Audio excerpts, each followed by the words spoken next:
De fil en aiguille, ben, ça a continué, donc la deuxième décennie, 1985 à 1986 à 1995. Ben là, c'est les années, moi, où j'ai commencé comme athlète, mais aussi où est-ce que le club commençait à prendre l'expansion un petit peu. Donc, avec une structure un peu plus définie, donc avec un groupe développement, un groupe relève, un groupe élite. Un peu chacun des athlètes évoluait à ce niveau-là, à l'intérieur de cette décennie-là. Il y a aussi les débuts des programmes Jack Rabbit qui ont commencé à faire son apparition. Donc, on avait un petit groupe de Jack Rabbit d'environ une quinzaine de jeunes qui a évolué un petit peu au cours de la décennie.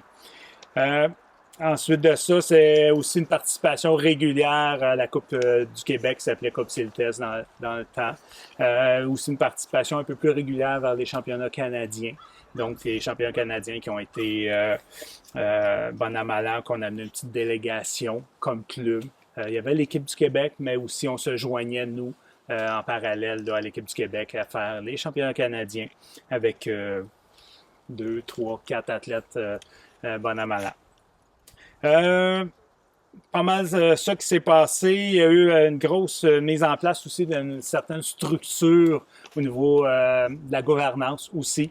On parlait plutôt d'un comité de parents dans ces années-là. C'est pas rien de structuré. Aussitôt que tu faisais partie de l'élite, ton enfant faisait partie du groupe élite, ben, tu étais automatiquement sur le comité de parents. Là, on parle de 6 à 8 athlètes dans le groupe élite à ce moment-là.